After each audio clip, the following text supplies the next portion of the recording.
Halo, Assalamualaikum warahmatullahi wabarakatuh. Ya, balik lagi dengan saya, Mas Anton, investment spesialis dari PT Mira Aset Sekuritas Indonesia. Nah, di video kali ini saya tidak akan mereview saham-saham ya. Namun saya di sini akan mereview mengenai reksadana. Nah, sebelum kita membahas ke reksadana, saya akan menjelaskan apa sih sebetulnya reksadana itu dan bagaimana cara kerjanya. Nah, oke. Yuk kita langsung aja mengenal reksadana lebih dekat. Oke, jadi gini teman-teman, reksadana itu adalah salah satu instrumen investasi yang dikelola oleh manajer investasi profesional dalam bentuk pengumpulan dana dari banyak investor. Jadi, simpelnya, kalau teman-teman investasi langsung di saham, berarti teman-teman langsung beli saham dan dikelola teman-teman sendiri. Jadi teman-teman yang bertanggung jawab atas keuntungan dan kerugian saham yang teman-teman beli. Nah, kalau reksadana itu sudah ada yang ngelola, yaitu manajer investasi. Jadi teman-teman tinggal taruh dana, kemudian beli produknya, manajer investasi yang lola. Seperti itu teman-teman. Nah, kemudian manajer investasi di sini menginvestasikan dana yang terkumpul ke berbagai kelas aset, termasuk saham, surat utang, instrumen pasar uang, dan lain sebagainya, yang dapat menghasilkan capital gain dan pendapatan untuk investor untuk menyimpan dananya.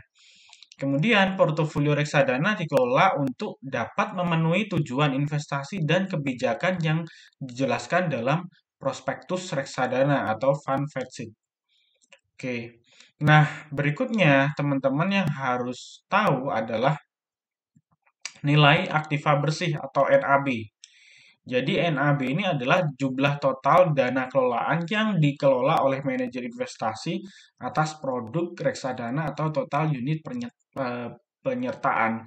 Jadi, simpelnya kalau teman-teman beli suatu saham itu kan satu lot 100 lembar. Kalau kita beli produk reksadana itu nggak ada lagi namanya satu lot 100 lembar. Tapi hitungannya NAB atau unit biasanya seperti itu.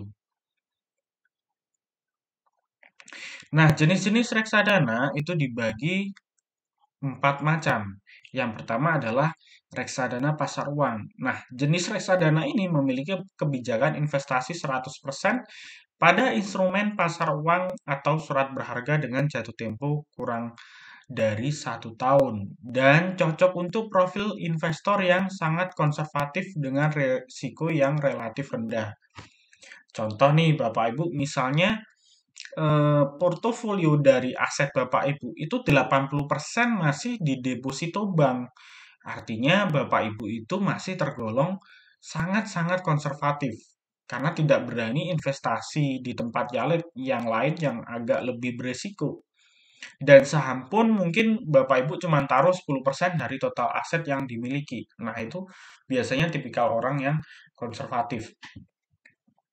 Nah, sarannya bisa pilih yang reksadana pasar uang. Karena reksadana pasar uang sama manajer investasi dikelola di deposito juga dan efek-efek atau istilahnya obligasi korporasi maupun pemerintah di bawah 1 tahun. Jadi relatively lebih stabil.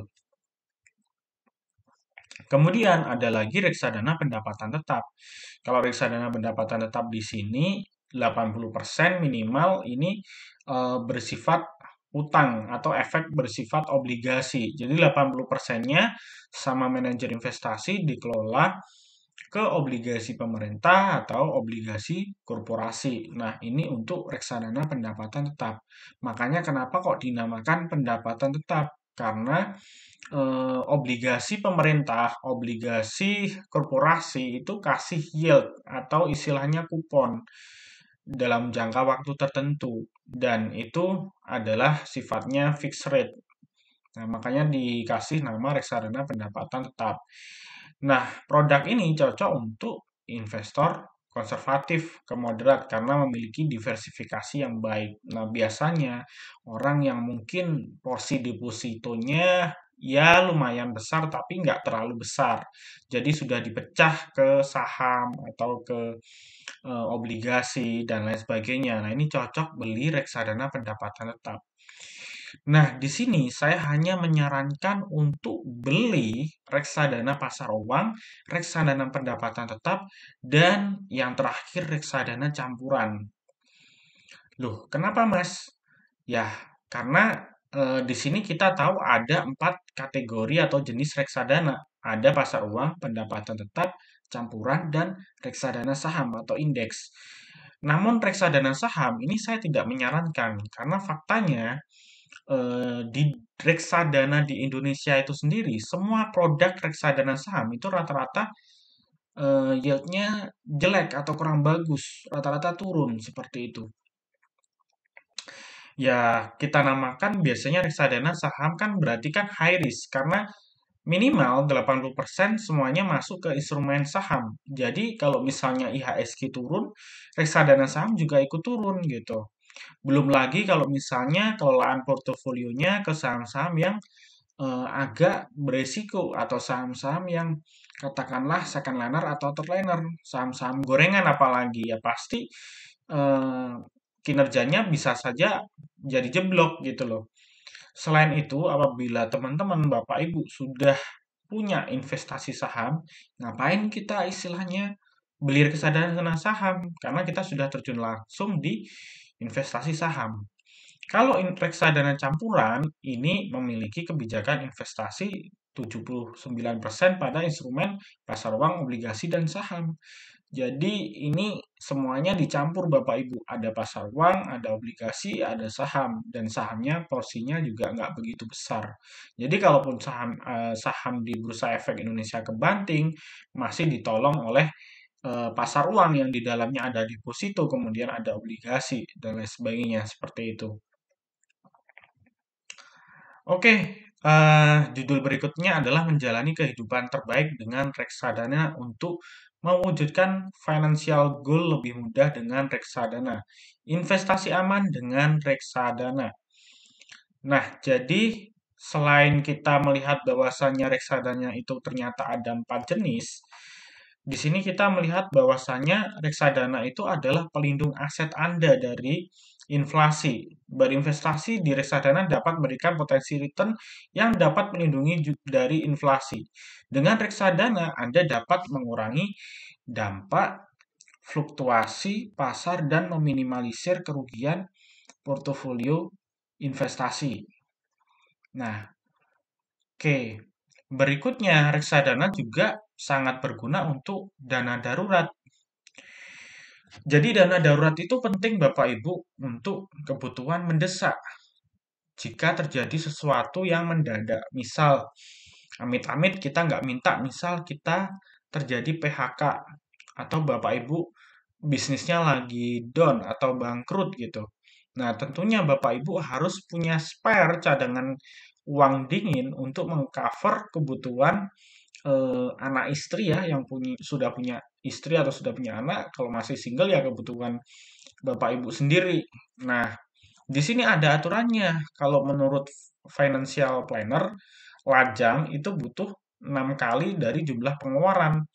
Artinya kalau misalnya pengeluaran Bapak Ibu misalnya nih per bulannya 5 juta, berarti Bapak Ibu harus punya dana darurat kira-kira ya sekitar 30 juta untuk spare 6 bulan ke depan jika Bapak Ibu mengalami PHK atau istilahnya bisnis down atau istilahnya kehilangan pekerjaan. Kalau menikah belum punya anak, 9 kali jumlah pengeluaran bulanan. Jadi kalau pengeluaran bulanannya 5 juta tinggal kalikan aja 9 kali berapa gitu. Kalau sudah menikah dan punya anak, Bapak Ibu harus siapin 12 kali jumlah pengeluaran. Artinya kalau Bapak Ibu pengeluaran sebulannya 10 juta, maka harus nyiapin 120 juta untuk 12 bulan ke depan. Kemudian simpan dana darurat di reksadana pasar uang. Kalau misalnya Bapak Ibu simpan dana darurat di bank, misalnya di tabungan, tentunya Bapak Ibu akan dikenakan biaya admin ATM atau biaya bank. Dan tentunya setiap bank biaya adminnya setiap bulan berbeda-beda. Sudah nggak dapat bunga, kemudian kena potongan admin tiap bulan. Lama-lama duit kita bisa habis loh, gitu. Nah, karena istilahnya ini sifatnya dana darurat, simpan aja di reksadana pasar uang. Karena di dalam reksadana pasar uang itu di dalamnya ada deposito juga. Nah, ada juga obligasi yang termnya jangka pendek di bawah 1 tahun. Mudah dicarikan, bisa sewaktu-waktu. Kalau Bapak Ibu taruh dana darurat di tabungan atau di deposito berjangka ataupun mungkin di deposito tahunan ya, ya pastinya sudah kena tax 20%, kemudian kena biaya penalti kalau jika ditarik sewaktu-waktu dan tentunya pasti ada biaya admin. Jadi kalau kita lihat ya deposito bank di Indonesia rata-rata sekarang 3,5% lah. Kalau kita hitung ya masih gross gitu loh. Ruginya banyak dan terlalu mahal biaya adminnya gitu loh. Ya, mending masukin pasar uang, mudah dicairkan, risiko investasi juga rendah, rata-rata imbal hasil melebihi deposito. Risikonya mungkin mirip-mirip dengan deposito, tapi imbal hasilnya melebihi deposito. Tidak dipotong biaya administrasi, mampu melindungi dari nilai inflasi. Itu ya. Dan tentunya kalau Bapak Ibu beli di aplikasi Navi Mira Aset, fee beli dan fee jualnya 0%. Dengan reksadana pasar uang, tabungan dana darurat Anda berpotensi memiliki imbal hasil 5% per tahun. Jadi, selain dana darurat ini istilahnya duit dingin yang buat jaga-jaga aja kalau ada kebutuhan mendesak, selain itu Bapak Ibu juga dapat imbal hasil 5% dan dijual sewaktu-waktu, tidak ada biaya penjualan maupun biaya pembelian. Di Miraset 0%. Gitu ya. Oke, kemudian untuk reksadana kita bisa juga digunain untuk liburan. Misalnya nih, Anda dan keluarga mau berencana merayakan Tahun Baru 2025 di Dubai. Jika Anda pilih auto invest setiap bulannya, Anda berpotensi mendapatkan imbal hasil kurang lebih 5% setiap tahun. Nah, simulasinya seperti ini Bapak Ibu. Biaya tahun baru ke Dubai misalnya 27 juta per orang kali 4 orang sama dengan 108 juta. Auto invest di reksadana pasar uang misalnya 4,5 juta per bulan kali 24 bulan, maka nilainya 108 juta. Hasil return yaitu 108 juta ditambah 5%, jadinya 113 juta. Tahun baru menyenangkan tanpa dihantui kurang biaya atau bahkan cicilan, kayak gitu ya.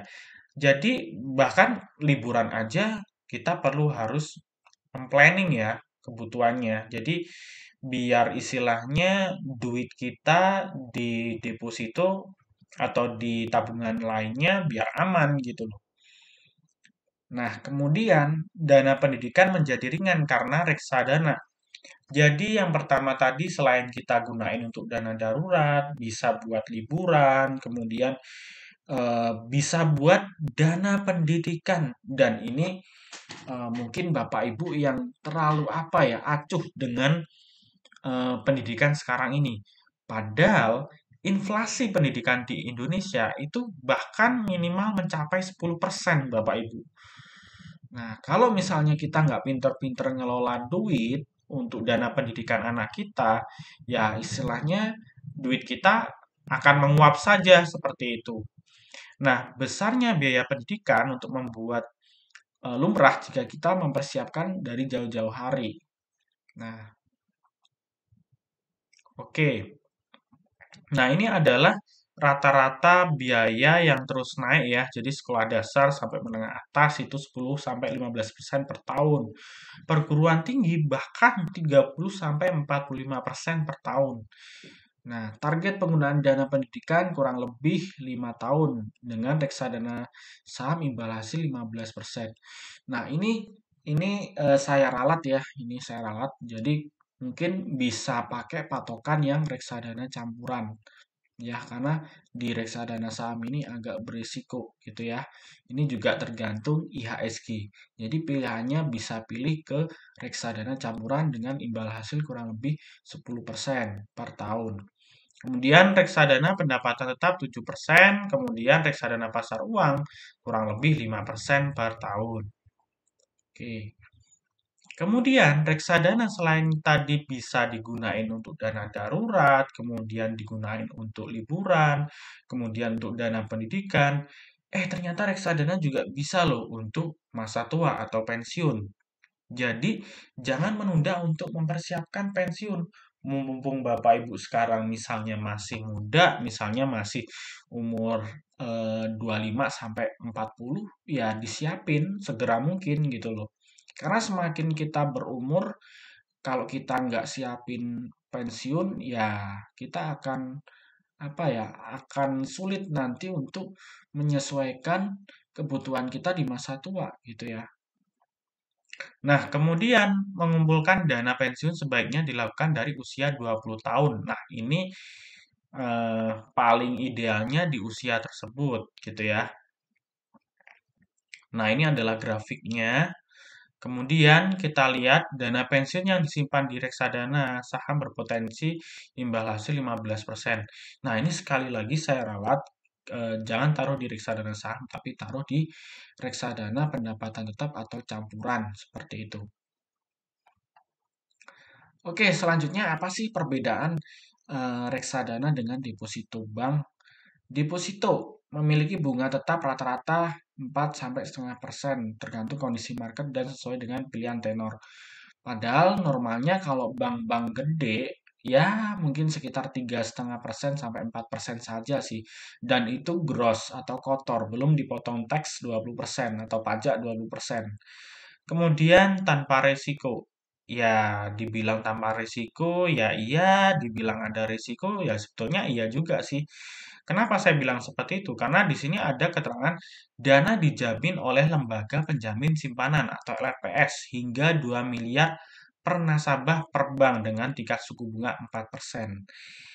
Jadi, LPS ini adalah lembaga yang menjamin simpanan Bapak Ibu deposito di bank. Maksimal yang di-cover adalah 2 miliar. Jadi kalau Bapak Ibu punya duit 10 miliar, jangan ditaruh di satu bank. Karena maksimal yang di-cover cuma 2 miliar. 8 miliar nggak di-cover. Kalau banknya bangkrut, yang 8 miliar yang nggak dibayar, istilahnya gitu. Nah, kemudian LPS ini juga harus sesuai. Kalau tingkat suku bunga LPS 4%, yang dijamin LPS hanya bank yang kasih suku bunga di bawah 4%. Kalau di atas 4%, ya tidak dijamin LPS juga. Jadi sama aja sebetulnya deposito ya ada risikonya, walaupun kecil. Berikutnya, tidak untuk mengalahkan inflasi. Deposito bukan instrumen keuangan untuk mengalahkan inflasi, namun untuk menjaga nilai pokok. Ya, karena kalau misalnya teman-teman Bapak Ibu taruh uang Bapak Ibu di deposito dengan istilahnya bunga sekitar 3% per tahun atau 3,5% per tahun, sedangkan inflasi kita di Indonesia itu rata-rata inflasi inti itu sekitar 3%. Ya berarti impas aja dong. Jadi kalau misalnya kita taruh duit 1 tahun, kita taruh sekarang, depositonya istilahnya jatuh temponya tahun 2024, ya di tahun 2024 tersebut ya uang kita sama walaupun dapat bunga istilahnya. Yaitu karena kemakan inflasi. Nah, kemudian tidak untuk mengalahkan inflasi. Deposito bukan instrumen keuangan untuk mengalahkan inflasi. Objek pajak. Jadi deposito ini adalah objek pajak Bapak Ibu sebesar 20%. Kemudian ada komitmen waktu yang istilahnya jika Bapak Ibu mencairkan dana deposito sewaktu-waktu kena penalti. Nah, jika reksadana itu imbal hasil variatif, ya kan? Risiko investasi adalah risiko pasar, risiko perubahan kondisi ekonomi, dan lain sebagainya. Kemudian kalau imbal hasil bisa melebihi inflasi. Nah, ini otomatis di atas deposito. Kemudian, reksadana bukan objek pajak. Jadi, imbal hasil reksadana itu sudah net Bapak Ibu. Kalau Bapak Ibu taruh duit di deposito aja, itu kena pajak 20%. Gitu. Kemudian tidak ada komitmen waktu Bapak Ibu, bisa dijual sewaktu-waktu. Nah, cuman terkadang kita beli reksadana pun di bank juga ada, tapi ada fee-nya. Setiap Bapak Ibu beli reksadana, itu kadang fee beli 1%, fee jual 1%. Ini kalau di bank. Nah, tentunya berbeda-beda, tergantung kebijakan banknya. Tapi rata-rata segitu. Tapi kalau Bapak Ibu taruh di Navi, Mira Aset, itu 0%. Fee beli, fee jual, nggak ada. Loh, kalau nggak ada biaya pembelian maupun penjualan, Mira Aset untungnya dapat dari mana dong istilahnya? Pasti ada pertanyaan seperti itu. Nah, kita sudah kerjasama dengan aset manajemen yang kerjasama dengan kita. Karena Mira Aset ini sebagai agen penjual reksadana. Seperti itu. Oke, kenapa investasi reksadana di Mira Aset adalah pilihan yang tepat? Keuntungan menarik dan dapat mengalahkan inflasi. Ya, pilihan produk investasi yang lengkap dan sudah terakurasi. Jadi di sini kita sudah mensortir ya, mensortir reksadana yang top terbaik di Indonesia. Aplikasi yang inovatif dengan fitur beragam, akses ke ekosistem dan informasi meraset sekuritas. Jadi kalau Bapak Ibu beli reksadana, mungkin di luar sana belum tentu ada fund counselor atau istilahnya yang membantu kita untuk konsultasi mengenai produk-produk reksadana tersebut gitu. Oke, aset manajemen yang kerjasama dengan Navi apa aja? Nah, di sini ada Bahana, ada BNI Asset Management, ada Insight, ada MNC, banyak ya teman-teman. Oke, berikutnya bagaimana cara kita beli reksadana di Mira Aset? Bapak Ibu bisa kunjungi website navi.miraasset.co.id kalau pakai website yang ada di PC. Tapi kalau Bapak Ibu via handphone atau tablet, iPad, itu bisa pakai Play Store atau App Store, di-download dulu, ketik Navi spasi Mirai Aset. Nah, di situ nanti tinggal download. Nah, sebelumnya Bapak Ibu nanti akan diminta untuk login. Nah, di sini ada pilihan login ya. Nah, login ini nanti Bapak Ibu sebelum login klik bikin yuk sekarang. Nanti di situ akan disuruh memasukkan user, kemudian kata sandi. User ini pakai user ID yang biasanya untuk login di aplikasi NeoHost Mobile, di aplikasi saham. Kata sandi, Bapak Ibu bisa pakai password yang ada di aplikasi NeoHost Mobile. Nah, kalau sudah registrasi di sini, Bapak Ibu bisa langsung login ya, login. Oke, ini tampilannya seperti ini. Ada pasar uang, pendapatan tetap, campuran, saham, dan indeks. Jadi Bapak Ibu bisa beli indeks saham juga di sini, gitu ya. Terus kita klik misalnya pasar uang ya. Nah, kita klik pasar uang. Nah, tadi sudah saya jelasin. Di pasar uang itu di dalamnya mayoritas adalah deposito dan obligasi jangka pendek kurang dari 1 tahun. Jadi sangat-sangat stabil. Bedanya apa? Sama aja dong sama deposito bank. Enggak juga sih, beda-beda tipis. Kalau deposito bank misalnya 3,5 atau 3% itu kepotong 20% tax. Sedangkan di sini ini udah net. Nah, misalnya nih, Sailendra Dana Kas, returnnya 4,17% per tahun. Dan ini sudah net, tanpa pajak ya Bapak Ibu. Nah, kalau kita klik di sini misalnya ya, nah ini ada keterangan AUM. Nah, AUM ini maksudnya adalah total dana yang dikelola oleh manajer investasi dari Sailendra Dana Kas adalah 3,4 triliun. Nah, ini kita klik aja.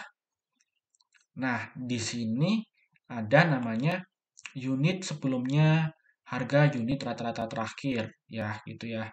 Nah, ini yang saya bilang tadi, jadi kalau di reksadana bukan lot, bukan lembar, jadi kita belinya pakai unit. Nah, ini adalah kinerjanya ya, 1 bulan terakhir, 3 bulan terakhir, dan ini sejak peluncuran naik 59%. Dan kalau kita lihat grafiknya selalu naik, gitu ya. Nah, kita klik detail di sini. Nah, di sini ada ketentuannya. Jadi minimum pembelian adalah 10.000 Bapak Ibu. Jadi cukup murah sekali kalau kita investasi reksadana. Kalau Bapak Ibu deposito di bank, tentunya nggak boleh dong minimal 10.000. Terkadang kita beli reksadana di bank pun juga nggak boleh. Atau jarang yang kasih 10.000 istilahnya. Ini bisa beli 10.000 gitu. Dan di sini ada keterangan biaya pembelian 0%, penjualan 0%. Nah, biaya pengalian juga 0%. Kalau Bapak Ibu beli reksadana di tempat lain, atau mungkin di bank, biasanya kena biaya pembelian 1%, penjualan 1%. Nah, kita belum investasi aja udah kena 2%. Nah, misalnya seperti itu. Kalaupun nggak sampai segitu, pasti ada biaya admin yang lumayan gitu kan. Yang dimana apabila Bapak Ibu investasi reksadananya cukup besar, misalnya di angka miliar, itu akan menjadi masalah. Nah, tapi kalau kita beli reksadananya kecil, mungkin nggak begitu masalah fee segitu. Kalau kita beli 1 miliar, 1%-nya udah berapa fee-nya? Mahal loh, istilahnya gitu. Oke, kita langsung aja ngelihat fun fact sheet. Nah, ini kayak istilahnya panduan manual booknya, istilahnya seperti itu. Kita ngelihat kalau saham itu kita ngelihat prospektusnya. Kalau saham-saham IPO itu gimana? Nah, ini reksadana juga seperti itu. Nah, di sini sudah tertulis alokasi aset obligasi korporasi 80%, pemerintah 11%, money market 7%. Nah, ini ada keterangan lembaga keuangan 26%, klub and paper 12%, pemerintah 11%, bank 7,91%. Nah, ini sudah tertera jelas duitnya dikelola di mana dan rata-rata adalah obligasi dan deposito. Gitu ya, teman-teman ya. Oke, sekarang apa sih keuntungan kita beli reksadana di aplikasi Navi Mira Aset dibanding dengan aplikasi lainnya atau tempat lainnya? Nah, di kita kebetulan di bulan Oktober ini ada program promo yang bombastis, yang hot sekali. Kenapa saya bilang seperti itu? Nah, di sini ada hadiah 2 Wuling REV. Nah, bayangin, beli reksadana, dapat mobil, langsung istilahnya seperti itu. Nah, kemudian ada lagi, ya ini istilahnya liburan di kapal pesiar, ya kan. Terus kemudian ada lagi di sini saya perbesar ya. Nah, saya perbesar di sini.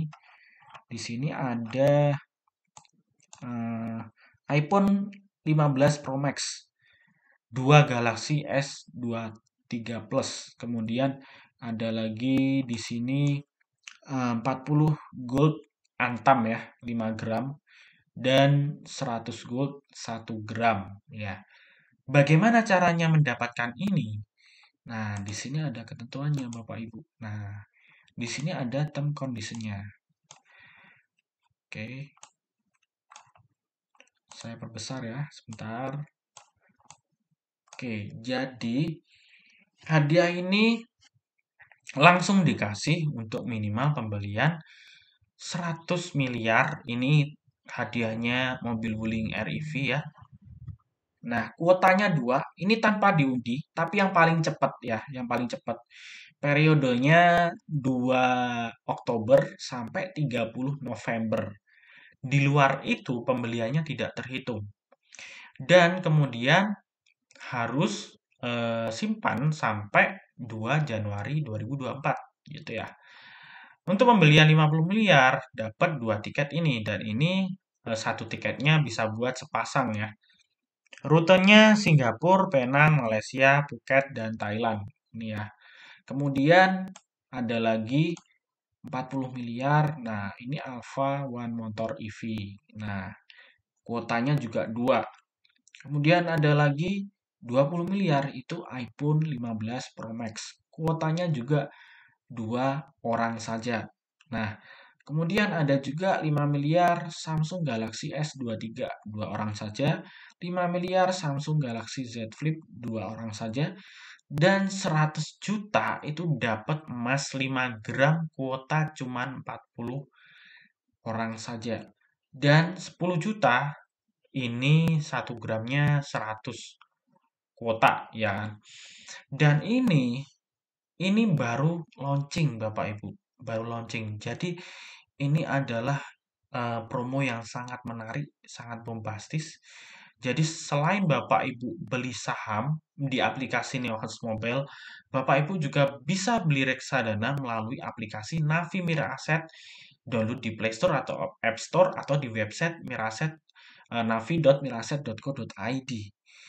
Ketika kita melihat bahwasanya untuk saat ini IHSG turun ya, turun terus. Nah, sambil kita wait and see menunggu momentum harga diskon di pasar. Nah, kita bisa taruh duit kita di saldo RDN ke RDPU atau reksadana pasar uang yang lebih stabil. Karena kalau misal kita taruh pun di obligasi pemerintah juga kita lihat eh, obligasinya lagi turun. Karena kemarin BI rate naik. Kemudian yield treasury US tenor 10 tahun juga istilahnya naik. Itu ya, itu yang nyebabin istilahnya harga obligasi pemerintah turun seperti itu. Jadi ya teman-teman bisa sweet dan biayanya 0%. Nanti ketika marketnya sudah terdiskon di saham, teman-teman bisa sweet lagi ke saham gitu. Dan tentunya ini apa ya, sangat-sangat bombastis promonya. Karena kalau misalnya beli 100 juta aja dengan emas 5 gram, kalau 1 gramnya logam mulia antam harganya 1 juta, berarti kalau 5 gram berarti setara 5 juta. 5 juta setara 5% ya, setara cashback 5% dari 100 juta. Dan itu belum belum kehitung sama yield-nya atau imbal hasilnya tadi yang saya sampaikan di awal. Kalau 10 juta emas 1 gram sama dengan 10% ya. Gede loh. Coba teman-teman taruh 10 juta deposito di bank. Mana mana ada dapat dapat ini apa? Cashback di muka atau istilahnya bonus di muka 10%. Nggak ada, nggak ada gitu. Itu ya teman-teman ya. Oke, ini adalah syarat dan ketentuan. Teman-teman bisa baca sendiri nanti ya di YouTube saya. Oke, mungkin itu ya dari saya mengenai apa itu reksadana, apa itu aplikasi Navi Mira Aset, bahwasanya di Mira Aset teman-teman tidak hanya bisa beli saham di aplikasi NeoHots maupun di HOTSPC, tapi teman-teman bisa langsung switch ke aplikasi Navi Mira Aset untuk beli reksadana dan juga beli indeks IHSG. Jadi kalau misalnya IHSG lagi kebanting gini, kita enak beli indeks aja. IHSG turun 1% atau 2%, kita beli indeks. IHSG rebound, kita jual aja indeksnya. Kenapa? Kita jual beli indeks, ya enak ngikut arus aja. Kalau IHSG turun, kita beli, IHSG naik, kita jual. Ya walaupun tipis, nggak seperti saham, margin keuntungannya tipis, paling cuman ya 1%, 2%. Tapi ingat, fee beli dan fee jualnya di Navi aplikasi Mira Aset 0%. Artinya teman-teman transaksi indeks IHSG cuan 0,1% aja itu udah cuan, udah nutup fee. Istilahnya seperti itu.